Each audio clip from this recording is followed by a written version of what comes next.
Hello and welcome to all of you to my YouTube channel Ilm free by Waleed. तो आज लेके आया हूँ जी दोबारा से आपके लिए एक और टॉपिक बहुत इंटरेस्टिंग है और बहुत ही इम्पोर्टेंट है बोर्ड के कॉन्टेक्स्ट के अकॉर्डिंग। और ये डिमांड की गई थी कि इसकी एक वीडियो बनाई जाए, क्योंकि ये नाइन्थ क्लास का यूनिट नंबर 2 का जो है रिव्यू का भी एक क्वेश्चन है। तमाम केपी बोर्ड में जो है जितने भी केपी बोर्ड्स हैं उन सब की बुक में यूनिट नंबर 2 के नाम से एक्सपोनेंट बेस जो है रूल की एप्लीकेशंस जो हैं वो आपको नज़र आएंगी। तो सबसे पहले तो अगर इस वीडियो को स्टार्ट करने से पहले अगर आपने इस चैनल को लाइक एंड सब्सक्राइब नहीं किया तो प्लीज़ मेरे चैनल को लाइक एंड सब्सक्राइब कर दें जी। तो कंटेंट इसमें क्या है कि आपने देखना है कि एक्सपोनेंट बेस की जो रूल्स हैं उनको कैसे इनकॉर्पोरेट किया जाएगा। फिर एक हमने प्रैक्टिकल एग्जांपल उठाई है सलोज बेस्ड, ठीक है।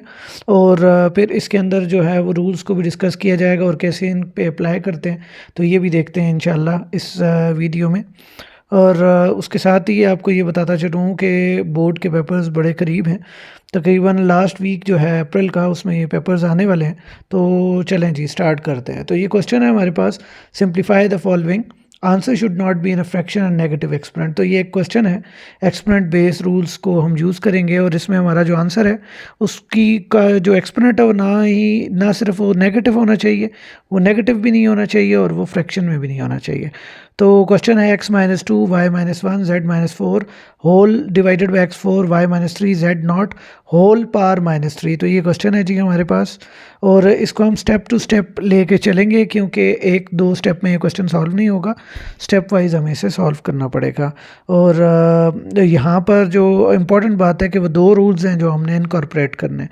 पहले तो क्वेश्चन को देखें जी, दोबारा से मैंने लिख लिया होगा, एक बार क्वेश्चन को लिखा है मैंने दोबारा से, x⁻² y-1 z-4 whole x4 y-3 z0 whole power -3।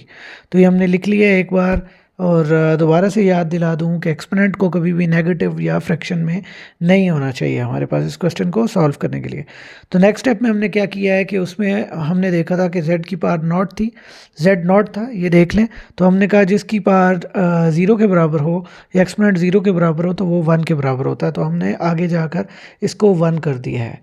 और उससे अगले स्टेप में हमने क्या किया है कि हमें ये रूल पता है कि जब भी हमने फ्रैक्शन होगी हमारे पास और नीचे से अगर हम ऊपर बेस को लेके जाएंगे तो बेस रिमेंस द सेम, मगर उसका एक्सपोनेंट जो उसकी पावर जो है या एक्सपोनेंट जो है वो हमने क्या कर देना है, उसका साइन चेंज कर देना है। तो यहाँ हमने x की पावर -4 और y3 लिख लिया है, होल ब्रैकेट -3 पावर जो है इसकी। नेक्स्ट स्टेप में हमने x को इकट्ठा कर दिया है और x वाला जो है x-2 x-4 y-1 y3 और z-4 हो गया। अगले स्टेप में जो है हमने देखा कि x की power base same power add हो जाएंगी, -2 -4 इकट्ठा हो गया, -1 + 3 इकट्ठा हो गया, z तो आई -4 और होल पावर -3 होगी हमारे पास। ठीक हो गया जी, ये हमने कर दिया सॉल्व, अरेंज भी हो गया और दोनों रूल्स भी हमने अप्लाई कर दिया। अगले स्टेप में लाइक साइंस हमेशा याद रखें ऐड हो जाते हैं, माइनस माइनस प्लस हो जाता है, साइन माइनस लगेगा। तो x की पावर जो जी होगी जी वो -6 हो जाएगी। और अगला जो है अनलाइक साइंस सब्ट्रैक्ट होते हैं, 3 में से 1 निकालें 2 हो जाएंगे। तो हमने y के ऊपर लिख लिया 2 और z तो वैसे ही रहा, z-4 होल पावर -3।